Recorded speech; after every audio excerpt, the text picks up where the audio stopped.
Hello दोस्तों, कैसे हैं आप सब। उम्मीद करते हैं कि अच्छे होंगे। आज के इस वीडियो में हमारे पास एक फ़ोन आया है जो कि Redmi Go का फ़ोन है और ये पूरा फुल्ली डेड कंडीशन पे है। दोस्तों, इसमें आने वाली जो सिचुएशन है, अगर आपके पास कोई भी आपके दुकान पे कोई भी शॉप पे फ़ोन आता है और उसमें इस कंडीशन का फॉल्ट आप फेस कर रहे हैं, तो आप इस वीडियो के माध्यम से उसे देख के उसे प्रॉपर डायग्नोस कर सकते हैं कि इस फ़ोन में प्रॉब्लम क्या हो सकती है। दोस्तों, ये फ़ोन भला ही छोटा है, लेकिन जो इस पे काम हुआ है वो क्वालकॉम बेस्ड चिपसेट है और ये इसमें लेटेस्ट पावर आईसी भी है। लेटेस्ट क्या है दोस्तों, लेकिन 8937 है, तो काफ़ी पुराना भी मॉडल है, तो उसके हिसाब से है ही। अगर आपको पता है इसका बूट सीक्वेंस और ये आईसी कैसे काम कर सकती है तो अलग बात है। नहीं पता है तो इस वीडियो के माध्यम से ये हमारा पुराना मॉडल है दोस्तों, और ऐसे भी हम इसे यही सोच के नहीं बनाए थे कि एक पुराना फ़ोन है और इसमें ऐसा भी प्रॉब्लम हो सकता है। इसीलिए मैं इसके बनाने का तो वीडियो शूट नहीं किया, लेकिन जब ये फ़ोन बन गया तो मुझे लगा कि नहीं, आपको बताना चाहिए, क्योंकि ऐसी प्रॉब्लम आजकल के जितने भी मार्केट में रनिंग मॉडल आ रहे हैं उसमें ये प्रॉब्लम हमें झेलने के लिए मिल रही है। जैसे कि कोई भी हमारे पास अगर फ़ोन आता है, आपके पास फ़ोन आता है डेड कंडीशन पे, आप उसे प्रॉपर चेक करते हैं, शॉर्टिंग चेक करते हैं, शॉर्टिंग नहीं है, आपने डीसी पे लगाया, डीसी पे कोई भी एम्पियर नहीं लिया और हमारा 0 0 पे है, और जैसे ही आप पावर बटन को प्रेस करते हैं वैसे ही आपका 50 60 100 110 तक रीडिंग जाता है। लेकिन जैसे ही आप पावर की छोड़ते हैं वापस से हमारी रीडिंग 0 0 हो जाती है। इस कंडीशन में दोस्तों आपका भी दिमाग काम करना बंद हो जाएगा कि हम इस पे काम करें तो करें कहाँ। तो इसीलिए मैं इस वीडियो में आपको बता रहा हूँ कि ऐसी प्रॉब्लम कहाँ से आती है।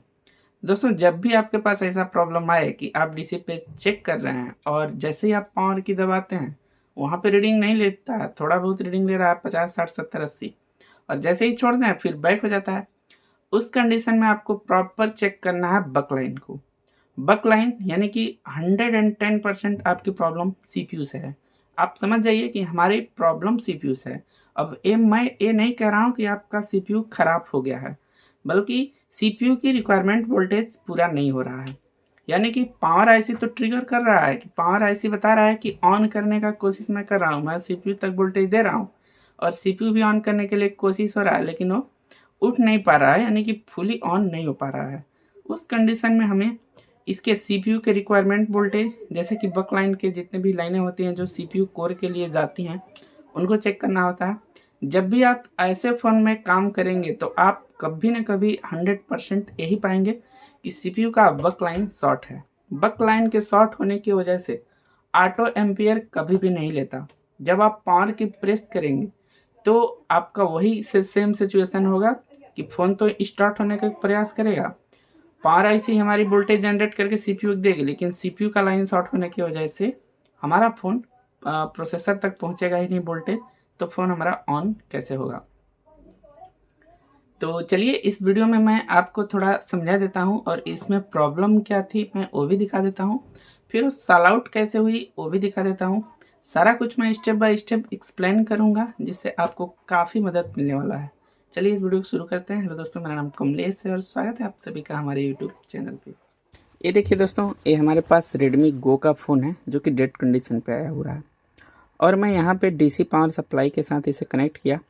देखिए, डीसी पावर सप्लाई में कोई भी हमारा एम्पियर ऑटो कंजप्शन नहीं किया, लेकिन जैसे ही हम पावर की को प्रेस करते हैं ऑन होने के लिए, तो आप देखिएगा ये हमारा बूट केबल निकल गया। तो हम इसे दोबारा से लगा लेते हैं। फिर जैसे ही हम यहाँ पे पावर की को प्रेस करते हैं, हमारा रीडिंग 56 45 56 48 इस तरीके से फ्लक्चुएट कर रही है, और जैसे ही हम इस पावर बटन को रिलीज करेंगे फिर हमारा 0 0 0 की रीडिंग आ जा रही है। फिर हम प्रेस करते हैं तो फिर हमारा ऐसी प्रॉब्लम आ रही है। इस सिचुएशन में दोस्तों हमारा फ़ोन कभी भी ऑन नहीं होगा। इस फ़ोन में शॉर्टिंग का केस मिल सकता है, और वो ऐसा शॉर्टिंग जो कि हमारे सीपीयू और ईएमएमसी तक के वोल्टेज को ड्रेन कर रहा है। यानी कि इसमें हमें प्रॉपर टेस्टिंग करना पड़ेगा। चाहे कोई भी फ़ोन हो, अगर इस तरीके का प्रॉब्लम है तो उसमें तो आप पक्का समझ लीजिए कि हमारा एलडीओ का लाइन या फिर सीपीयू एपीसी की लाइन कोई ना कोई शॉर्टिंग है। तो चलिए आप देखिए, इस वीडियो में पूरा फ्रेश है और मैं इसे किस तरीके से रिपेयरिंग करता हूँ। बोर्ड हमारा फ्रेश है, चलिए मैं आपको बताता हूँ। देखिए दोस्तों, अगर आपके पास सबसे पहले ऐसा फ़ोन आता है तो आप मीटर को डाइवर्ट मोड में सेट करेंगे यहाँ पे। ये दोस्तों हमारा डाइवर्ट मोड और बजर मोड एक ही में होता है इस वाले मीटर में। लेकिन अगर इससे आप हैवी मीटर लेंगे जो कि महंगा वाला मीटर होता है जैसे फ्यूक का, सनशाइन का, उसमें आपका बजर मोड और डाइवर्ट मोड अलग अलग होता है। वहाँ पे अगर आप डाइवर्ट मोड पे रीडिंग ले रहे हैं तो रीडिंग ही मिलेगी, वहाँ पे आपको बजर नहीं मिलेगा। दोस्तों आपको सबसे पहले यहाँ पे देखिए लगा है इसका पावर, और इस पावर के बगल में जितने भी एक कॉइल्स आपको दिख रहे हैं, इन कॉइलों को हम बक कॉइल बोलते हैं। जो भी हमारे पावर आईसी के जस्ट बगल में होते हैं वो कॉइल हमारे बक कॉइल के नाम से जाने जाते हैं। जैसे कि ये हमारा लाइट सेक्शन का कॉइल है तो इसे हम लोग बूस्ट कॉइल बोलते हैं, लेकिन अगर यही कॉइल यहाँ पे लगा है तो हम इसे बक कॉइल बोलते हैं। लेकिन हम इस बैक जो हमारा ये बक कॉइल है, इस हम ये जो हमारा लाइट कॉइल लगा हुआ है बूस्ट कॉइल, इसके साथ हम इसे रिप्लेस नहीं कर सकते। यानी कि ये जो लाइट सेक्शन का बूस्ट कॉइल होता है एक अलग प्रकार का एक कॉइल होता है जो कि बूस्ट वोल्टेज करता है, यानी कि इसे तो 3.7 वोल्टेज ही मिलता है, लेकिन ये वोल्टेज को बूस्ट करा के लगभग 15 से 20 वोल्टेज आसपास आउटपुट कराता है। तो यही है इसका सिचुएशन। दोस्तों सबसे पहले डायोड मोड में आपको रीडिंग लेना है कुछ इस तरीके से, जैसा कि मैं आपको बता रहा हूँ। अगर प्रॉब आपका पतला वाला है, यहाँ तक पहुँच रहा है, देखिए जैसे कि ए यहाँ तक पहुँच रहा है, तो आप इस पे सटा के रीडिंग ले सकते हैं। जैसे यहाँ पे आप रीडिंग देखेंगे तो रीडिंग हमारी आ रही है, अच्छे से इसको ग्राउंड नहीं मिल रहा है। यहाँ पे देखिए हमारा रीडिंग 250 है, यहाँ पे भी 250 है, और अगर हम यहाँ पे बात करें तो यहाँ पे भी, यानी कि 250 से आपको 450 तक का रीडिंग आएगा इन कॉइलों पे। तो आप समझिए कि हमारा शॉर्टिंग नहीं है। किसी भी कॉइल पे 0.00 की रीडिंग नहीं आना चाहिए। यानी कि यहाँ से अगर आप चेक कर रहे हैं एक कॉइल पे बीप भी बज रहा है, बीप के साथ रीडिंग आ रही है। जैसे बीप के साथ रीडिंग आ रही है हमारी 40, 45 और 35, 40, तो इस तरीके का अगर रीडिंग बीप के साथ दोनों तरफ आ रही है तो वो कॉइल हमारी शॉर्ट नहीं है। क्यों? क्योंकि ये कॉइल दोस्तों ना हाई एम्पियर की होती हैं। जैसे वोल्टेज तो कम रहता है इनके पास, जैसे 0.6 वोल्टेज, 1.2 वोल्टेज, लेकिन ये कॉइल 700, 800 एम्पियर की होती हैं, 1200 एम्पियर की, 2000 एम्पियर की होती हैं। तो हाई एम्पियर की कॉइलें लो रीडिंग हमेशा शो कराती हैं। तो इसीलिए आपको इस केस में इनको शॉर्टिंग नहीं मानना है। ये हमारी शॉर्टिंग नहीं होंगी तब तक जब तक आपका 0.001 या 0.000 की रीडिंग ना आए। इसके बाद दोस्तों अगर इन कॉइलों पे हमारा शॉर्टिंग मिल जाता है, जैसे कि इस केस में हुआ क्या था, इस केस में हमारा एक कॉइल तीनों कॉइल शॉर्ट था। यानी कि जब ये तीनों कॉइल शॉर्ट था तो मैं समझ गया था कि ये तीनों कॉइल तो शॉर्ट होगा नहीं, होगा एक हिट हो। फिर भी मैं इस कॉइल को निकाला था, इस कॉइल और इस कॉइल, इन दोनों कॉइलों को जब मैं रिमूव किया, यहाँ पे ग्लू लगा था, इन दोनों कॉइलों को रिमूव करके सबसे पहले मैं पावर आईसी तरफ का रीडिंग लिया। तो पावर आईसी की तरफ का रीडिंग जो होता है वो 200, 250, 300 के आसपास, 400 के आसपास आनी चाहिए। लेकिन जब हम सीपीयू तरफ लिए तो हमारा विप आ रहा था। यानी कि मुझे डाउट गया कि यहाँ पे जो भी आप देखेंगे हर फ़ोन में ये छोटे छोटे एकदम कैपेसिटर लगे होते हैं, ये हमेशा सीपीयू के कोर वोल्टेज के कैपेसिटर होते हैं। तो इनमें आपको चेक करना है कि इनमें कहीं शॉर्टिंग वॉटिंग तो नहीं है। कई बार ऐसा होता है कि पानी नहीं जाने की वजह से, वाटर डैमेज होने की वजह से यहाँ पे चला जाता है। यही कारण था कि हमने यहाँ का सील निकाला था, नहीं तो अदरवाइज़ कोई कारण नहीं था। यहाँ का सील तो वैसे हमने फालतू ही रिमूव कर दिया था। क्यों? क्योंकि मैं यही देखने के लिए यहाँ पे गिरा था, और मैं यहाँ पे रोजिन भी लगाया था, और रोजिन लगा के और मैं यहाँ पे वोल्टेज इंजेक्ट किया था। अब दोस्तों ऐसा नहीं है, आपको अगर वोल्टेज इंजेक्ट करना है तो उसका एक प्रॉपर तरीका होना चाहिए। जैसे कि यहाँ पे ए बक लाइन का कॉइल है, यहाँ पे हमारा 0.6 वोल्टेज जनरेट होता है। यानी कि पावर आईसी इस कॉइल को 0.6 वोल्टेज बना के देती है।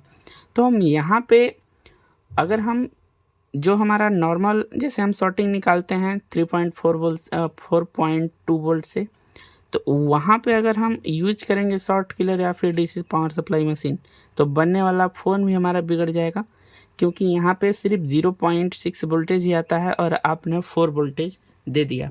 डायरेक्ट अटैक करेगा सीपीयू को और सीपीयू ऑन द स्पॉट तुरंत ख़राब करके ख़त्म कर देगा। इस कंडीशन में दोस्तों हमें प्रॉपर चेक करना होता है कि ये कॉइल किस काम के लिए लगा है और इस कॉइल पे कितना वोल्टेज आ रहा है। अगर ये शॉर्टिंग आया तो मान लीजिए एक कॉइल हमारा, जैसे मैं आपको एक एग्जांपल और देने के बता रहा हूँ। ये तो अभी कॉइल से शॉर्टिंग थी जो कि रिमूव हो गई, आगे कैसे रिमूव हुई मैं वो भी बता रहा हूँ। मान लीजिए आपका एलडीओ का लाइन शॉर्ट हो गया। एलडीओ के लाइन पे 1.8 वोल्टेज आता है और आपको पता है कि ये लाइन हर जगह पे जाती है, जैसे सीपीयू में, eMMC में अगर रैम लगा होता तो रैम में भी जाती 1.8 वोल्टेज रैम इनेबल के नाम से, और कई सारे लॉट ऑफ जगहों पे जाती है। यानी कि अगर इस लाइन में बहुत सारे कैपेसिटर भी लगे होते हैं पैरेलल में, अगर इन कैपेसिटरों में एक भी शॉर्ट हो गया तो सारे जगह पे हमारा वोल्टेज ड्रॉप हो जाएगा और हमारा जो सेट है वो डेड कंडीशन पे चला जाएगा। मैं एक जल्द ही एक और वीडियो लाने वाला हूँ कि हमारे फ़ोन में कैपेसिटर क्या काम करता है और वो कैसे वर्क करता है। उसमें आपको बहुत मज़ा आएगा और बहुत अच्छा भी लगेगा वीडियो को देख के, क्योंकि आपको उसमें सारे कुछ डिटेल में मिल जाएगा कि कैपेसिटर का क्या वर्क होता है। दोस्तों इसके बाद 1.8 वोल्टेज के लाइन में आपको सबसे पहले डीसी मशीन पे जाना है और आपने जहाँ पे 4.2 वोल्टेज सेट किया है वहाँ पे आप 1.8 वोल्टेज सेट करें। वहाँ पे 1.8 से 7 तक करें, बल्कि कम ही करें, 1.8 ना दें तो भी, लेकिन वैसे आप 1.8 वोल्टेज सेट करें। और 1 वोल्टेज पे भी आप पहले तो ट्राई करें कि हमारी शॉर्टिंग रिमूव हो जाए। 1 वोल्टेज 3 एम्पियर सेट करने के बाद यहाँ पे करंट दें या फिर एलडीओ लाइन के उस सेक्शन पे करंट दें जो कैपेसिटर हमारा शॉर्ट है। उस सिचुएशन में होगा क्या कि एग्जैक्ट जो हमारा कैपेसिटर होगा वो हमारा शॉर्टिंग रिमूव हो जाएगी। अगर आपकी शॉर्टिंग कोई कैपेसिटर से नहीं है और आप ये फाइंड आउट कर चुके हैं कि हमारा सीपीयू से प्रॉब्लम है, तो आप सीपीयू को भी चेंज कर सकते हैं। जैसे ये हमारा 8937 का 89 क्वेलकम कौन सा चिपसेट लगा है, 8917 है, तो हमारे पास एक क्वेलकम का ही सेम चिपसेट था। यहाँ पे भी मैं इसको लगाने वाला था, लेकिन दोस्तों इसमें क्या था कि इसमें शॉर्टिंग थी सीपीयू में। फिर हमने इस सीपीयू को रिवॉल्व किया और रिवॉल्व करने के बाद मैं फिर से इसमें सेट किया तो शॉर्टिंग हमारी हट चुकी थी। तो हमने इस पर एनालाइज़ किया कि सीपीयू में बहुत सारे कंपोनेंट होते हैं, जैसे कि बहुत सारा सेक्शन होता है, तो उन सेक्शनों में कुछ लाइनें ऐसे होती हैं जो कि ऑटोमेटिक चलते चलते शॉर्ट हो जाती हैं आपस में। जैसे बॉल पे बॉल शॉर्ट हो गया, और जैसे ही हमने उस पर हीट दिया तो जो भी हमारा शॉर्टिंग था हीट के वजह से वो प्रॉपर अपने शेप में आ गया और अपने जगह पे चला गया, तो हमारी शॉर्टिंग सही हो गई। ये एक इंटरनली मैंने सोचा, लेकिन इसमें कई कारण भी हो सकता है। जैसे कि फ़ोन अगर हमारा गिरा हो, और जैसे ही फ़ोन हमारा गिरता है ये बॉलें होती क्या हैं, ये बॉलें टूट के एक दूसरे से सट जाती हैं। तो जब ये बॉलें सट जाएंगी तो उस टाइम पे भी हमारा सीपीयू क्या होगा कि वो ड्राई हो जाएगा और हमारा शॉर्टिंग शो करेगा बक लाइनों पे।